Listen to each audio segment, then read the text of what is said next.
en Égypte, et que malheureusement la société civile, qui est extrêmement progressiste, n'était pas organisée en tant que parti politique, et qu'aujourd'hui ces révolutions sont récupérées par des partis politiques islamistes, mais en même temps il y a une vraie résistance en face de ces sociétés civiles, et que les femmes ne sont pas prêtes à lâcher, que ce soit en Égypte ou en Tunisie, qui sont les deux pays que je connais bien, et il y a tous les jours en Tunisie des femmes qui réagissent aux violations qui sont faites aux droits des femmes, ou aux tentatives d'un parti comme El Mahda qui essaie de changer la loi, qui essaie de retourner en arrière dans des pays où, par exemple en Tunisie, il y avait eu vraiment une évolution du droit des femmes avec le statut personnel, par exemple.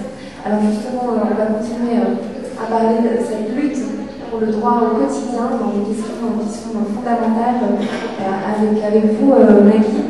Vous êtes avocate, j'aimerais vous présenter en quelques mots.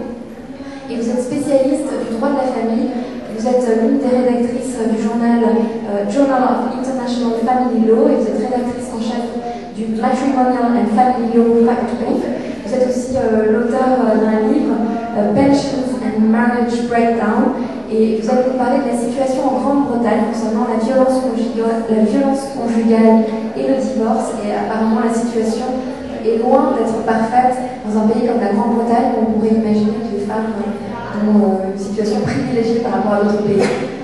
Can I begin by explaining the sad picture that is women's life in the public arena, and indeed in my profession, the law in Britain. Starting first with political and public life. Britain doesn't have daughters, we don't have François Hollande.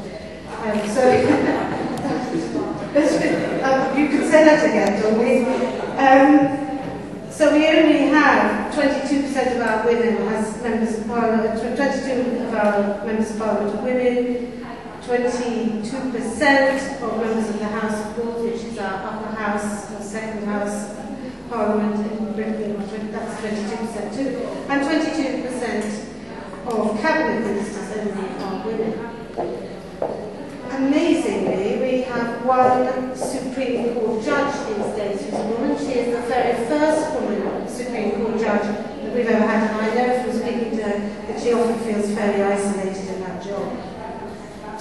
The same is true to a lesser extent in our local government, where 31% of local government councillors are women. But then, only 15% of council leaders are women. This is the theme I really want to develop.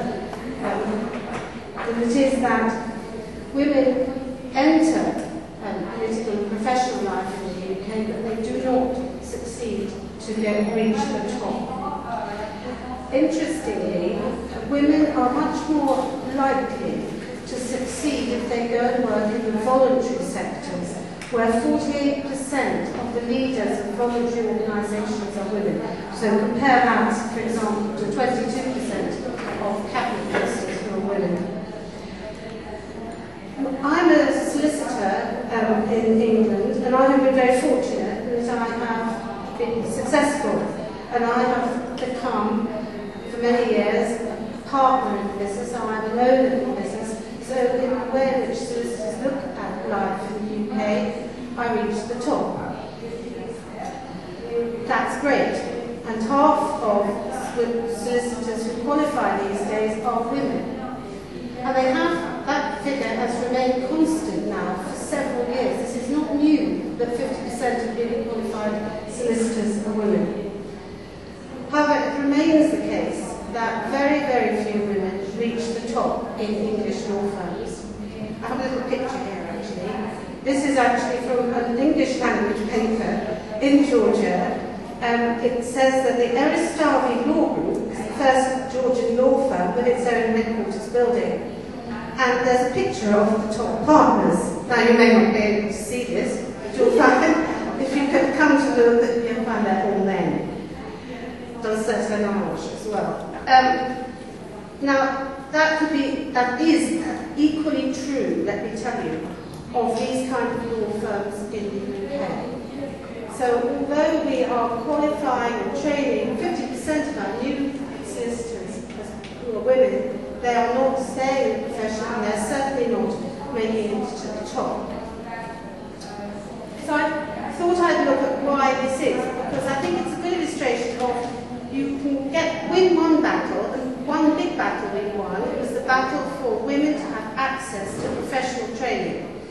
When I first tried to get professionally trained many years ago now, it was very difficult, much harder for women to become accepted into law firms as trainees and assistant solicitors. We've won that battle, and that's great, but we're not gaining anything much from having won the battle. We're losing a huge amount of talent along the way.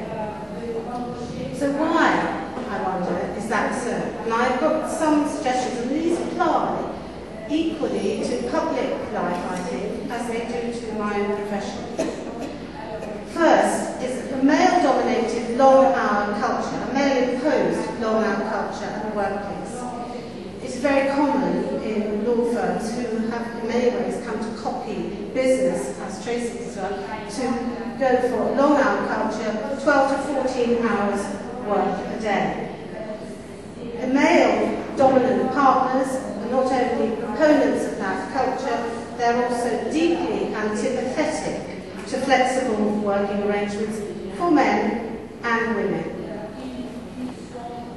The law firms in Britain have long promoted, valued more highly than others, those who can bring in clients. And for that, there's a male culture which is very, very prominent amongst law firms now. That you get in clients by taking people out to dinner in the evenings and for going on, as opposed to particularly English, golf days with clients. These are not aspects of daily life which appeal to women in the same way that I think they appeal to men. And I'll come back to that in a minute, because I don't think they're particularly effective either. But am I right about that?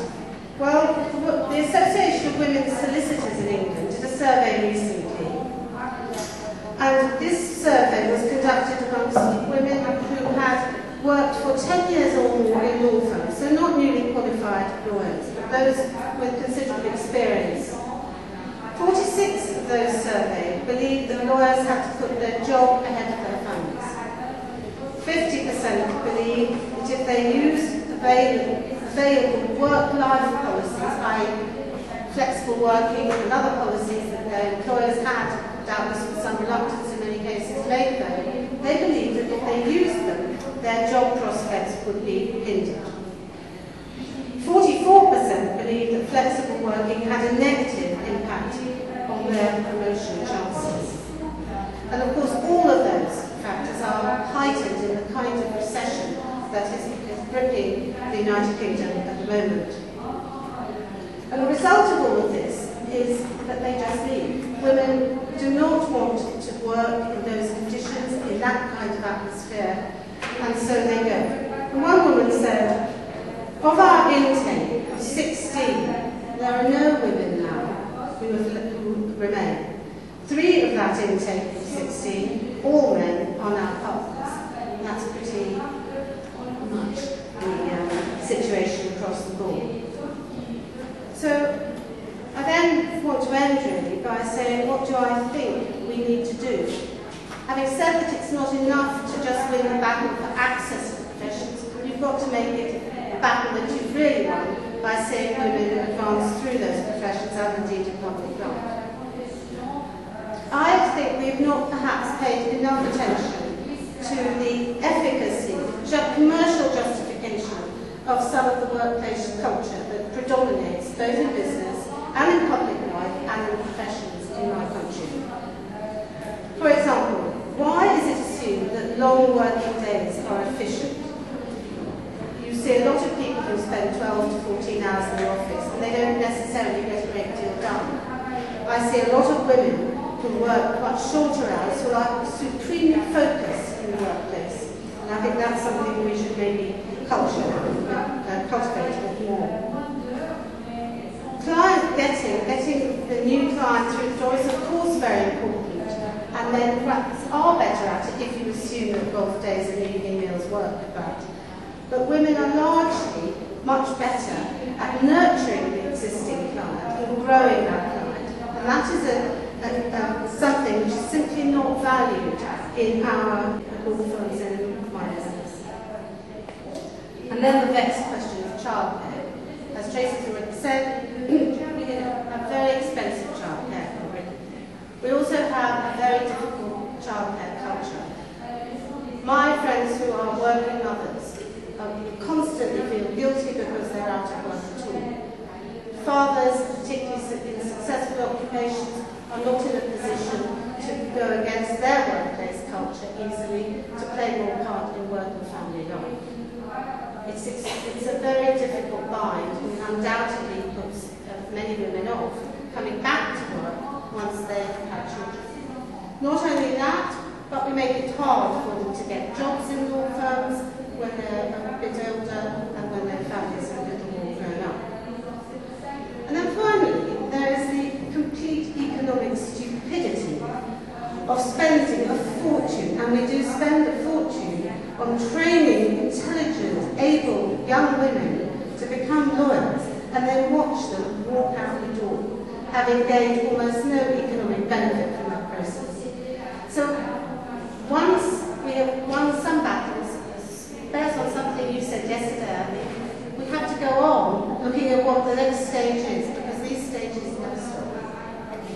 Je vous présente en quelques mots. Vous dirigez l'ONG française Mémoire, qui reconstruit des écoles en Afghanistan. Vous avez déjà financé la construction d'un lycée de 5000 élèves et d'une école pour filles dans la ville de Mazar-e-Sharif en Afghanistan. Et vous avez organisé des programmes de formation à Paris avec des femmes afghanes, des programmes d'échange. Vous avez fait venir aussi des journalistes afghans à Paris et à Bruxelles. Et donc, justement, les groupes du Sud vient nous parler, Maggie, l'expérience des femmes européennes peut servir aux femmes afghanes. Il y a vraiment des ponts qui peuvent être lancés entre l'Europe et l'Afghanistan. Vous êtes aussi l'auteur d'un livre qui raconte votre parcours, notamment en Afghanistan, Paris-Kaboul, journal d'une femme révoltée. Donc, je vous donne tout de suite la parole pour que vous puissiez partager avec nous votre expérience avec les femmes afghanes. Merci. Écoutez, il y a beaucoup de choses très difficiles qu'on a terminé en dernier, parce qu'il y a beaucoup de choses qui ont été dites. Je dois dire que je reconnais ce qu'a dit Dominique Simonet sur plein de points de vue, notamment sur le microcrédit, sur les problèmes de décision. On va en parler aussi Nicole. Et bon, c'est vrai que moi, je vais vous parler de mon expérience en Afghanistan. Je ne vais pas faire tout un laïus, mais c'est très parlant ce que j'ai vécu pendant 12 ans maintenant que je vais régulièrement dans le pays et ce que j'ai vécu avec les femmes formidables. Je vais vous raconter 3 expériences. Alors, les écoles, bon, ça c'était en 2000, au moment de la libération des. Je suppose que tout le monde connaît les talibans, sait ce qui s'est passé en Afghanistan à l'époque des talibans, c'est-à-dire que la femme était, je crois que c'était le pays du monde où la femme a été le plus signée, c'est-à-dire que la femme n'avait pas le droit d'être complètement enfermée sous la tchannerie. Elle n'avait pas le droit de sortir seule sans être accompagnée d'un membre de sa famille. Elle n'avait pas le droit d'être. Les filles n'avaient pas le droit d'aller à l'école. Les garçons non plus d'ailleurs. Ils n'avaient le droit d'aller que dans certaines écoles coraniques. Les hommes étaient obligés de porter des grandes barbes. Les femmes n'avaient pas le droit d'aller à l'hôpital ou de se faire soigner, puisqu'elles devaient être soignées que par des femmes et pas par des hommes. Et comme les femmes n'avaient pas le droit de travailler, donc elles ne pouvaient pas être infirmières, donc la plupart des femmes ne pouvaient pas être soignées. Donc c'était vraiment, je crois, dans le monde, l'endroit où la femme a été le plus signée. Et d'ailleurs, c'est pas par hasard qu'il y a eu un débat dans le monde entier. On sait que toutes les femmes, enfin les féministes, pas que les féministes, d'ailleurs, les femmes de bon sens dans le monde entier se sont beaucoup bagarrées pour essayer de faire connaître au monde entier la cause de ces femmes. Donc quand les talibans ont été expulsés d'Afghanistan par l'intervention de la coalition internationale, j'avais eu l'occasion d'aller dans le pays avant, à l'époque du Taliban, mais j'allais dans la partie qui était sous le commandement du commandant Massoud, qui était à l'époque, je ne dis pas libéral du tout, c'était un certain fondamentalisme. Moi, je venais, il y avait des écoles de filles, les femmes sortaient à peu près librement.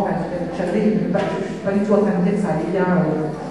Forcément pour tout le monde sous commande Massoud, mais il y avait plus de liberté et les femmes ne souffraient pas comme elles souffraient dans le reste de l'Afghanistan.